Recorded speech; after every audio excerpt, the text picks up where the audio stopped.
بسم اللہ الرحمن الرحیم۔ شروع اللہ کے نام سے جو بڑا مہربان اور نہایت رحم کرنے والا ہے۔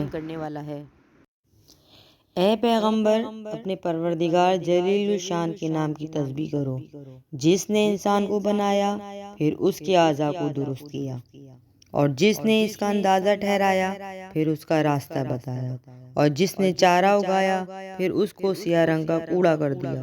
ہم تمہیں پڑھا دیں گے کہ تم فراموش نہ کرو گے، مگر جو خدا چاہے وہ کھلی بات کو بھی جانتا ہے اور چھپی کو بھی۔ ہم تم کو آسان طریقے کی توفیق دیں گے، سو جہاں تک نصیحت کے نافع ہونے کی امید ہو نصیحت کرتے رہو۔ جو خوف رکھتا ہے وہ تو نصیحت پکڑے گا، اور بے خوف بدبخت تو انکار کرے گا۔